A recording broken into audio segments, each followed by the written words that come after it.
In the late 1800s, Thomas Otto and his family moved into a mansion at the corner of Eaton and Simonton Street in Key West, Florida. The Ottos were known to be stern with their servants, sometimes even mistreating them. It was the treatment of one such Haitian servant that provides a twist in this story. This woman was hired to take care of their son Robert. One day, Mrs. Otto supposedly witnessed her practicing black magic in their backyard and fired her. Before she left, the woman gave Robert a lifelike doll, which stood 3 feet tall, had buttons for eyes, human hair which was believed to be Robert's, and was filled with straw. Robert and the doll became his trustworthy companion. He took it with him on shopping trips into town. The doll had a seat at the dinner table where Robert would sneak at bites of food when his parents weren't looking. Robert would even be tucked into bed with the boy at night. Soon, this innocent relationship took on a strange nature. Soon after, Robert chose to be referred to by his middle name, Jean, after being scolded by his mother. He told her that Robert was the doll's name, not his. Jean was often heard in his toy room having conversations with Robert. Jean would say something in his childish manner, and responses could be heard in a much lower tone. Sometimes Jean would become very agitated, worrying the servants and his mother. She would, on occasion, burst in to find her son cowering in a corner while Robert sat perched in a chair or on the bed glaring at him. This was only the beginning. Household objects would be found thrown across the room. Jean's toys turned up mutilated, and giggling would be heard. Whenever these unusual acts took place, John always said, "Robert did it." The boy took the punishment, but always insisted that the blame was Robert's. As the mischief grew, more and more servants took their leave as new ones were hired. The Otto's relatives felt it was time to do something.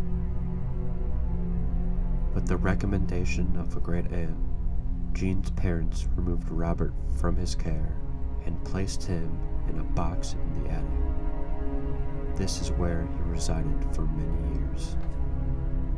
After the death of his father, Jean was willed his boyhood home. He decided to live in the Victorian mansion with his new wife. Jean had become an artist and felt the house was spacious and provide a place for him to paint. He went to the attic and dusted off his childhood toy. He became attached to the doll despite his wife's displeasure. Jean would take the doll along with them everywhere they went.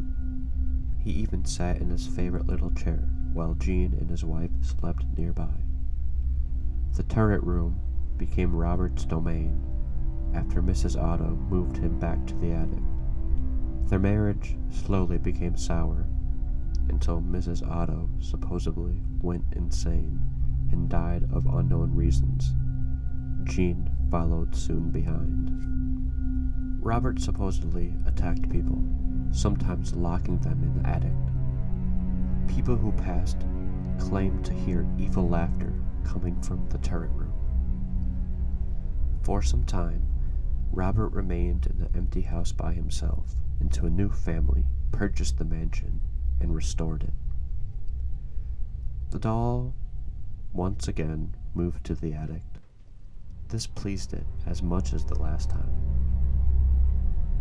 The doll was often found throughout the house.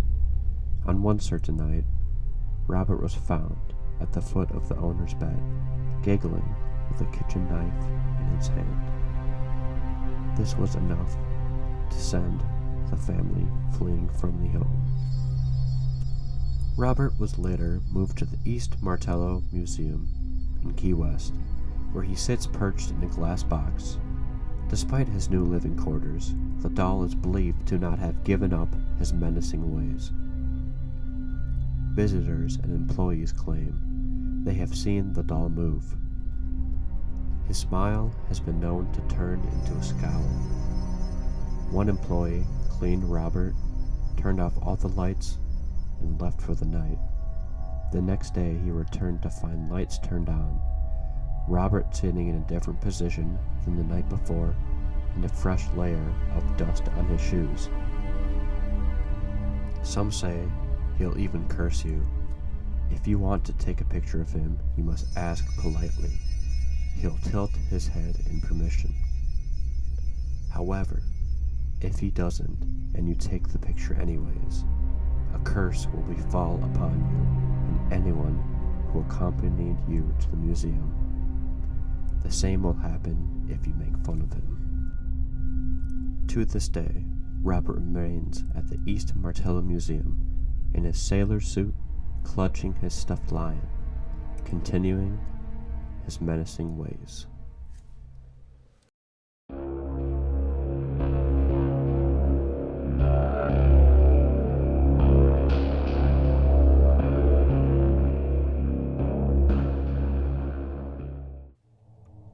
Anatoly Moskvin was a Russian linguist, historian, and journalist who taught at college level in Russia. As a schoolboy, Moskvin loved wandering through cemeteries with his friends. At 13 years old, in 1979, Moskvin was returning home from school one day and walked into a group of men at the funeral procession of Natasha Petrova, an 11-year-old girl who had just died. The men then forced Moskvin and bent him down and forced him to kiss her corpse. This moment would define the course of Moskvin's life. Many years later, Moskvin graduated from the University of Moscow. Moskvin became an adult with a highly seclusive lifestyle during this time. Throughout his college days, Moskvin never got into a relationship, and he preferred to live with his parents while abstaining from smoking and drinking, and he never got married. Moskvin was a self-dubbed necropolist. He spoke 13 languages and traveled extensively across Russia. He wrote frequently as a contributor at Necrologies, a weekly newspaper that published obituaries and stories about cemeteries and famous dead people.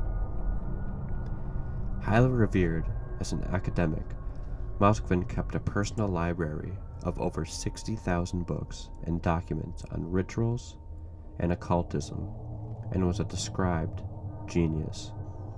Moskvin's obsession with the unknown never abated, and he earned a further degree in Celtic studies, a culture whose blurred the lines between life and death. As his obsessions with the macabre exacerbated, Moskvin became deeply interested in Druid practices and discovered that Druids slept on graves of their dead to communicate with them. From that moment, he began sleeping on children's graves that he liked, and the morbid habit continued for the next 20 years. Moskvin claimed the disturbing practice aided him in gathering of information to determine if the dead were spirits or demons, an experiment that later proved they were in fact spirits. But these graves were not always comfortable to sleep on, so he developed a newly found habit of moving their bodies, moving them somewhere more comfortable. All of the corpses that Moskvin took from the graves were girls aged 3 to 12 who had died years earlier. To make the corpses into dolls, Moskvin would stuff the decayed corpses with rags. Then he would wrap nylon tights around their face or fashion doll faces onto them. He would also insert buttons or toys' eyes into the girls' eye sockets so that they could watch cartoons with him. Moskvin even named the mummified corpses. He also organized birthday parties for them, and there was a recognized hierarchy between them, as they had own songs, languages, and even holidays. Then, in 2011, the local police were investigating local cemetery desecrations, and it led them to Moskvin.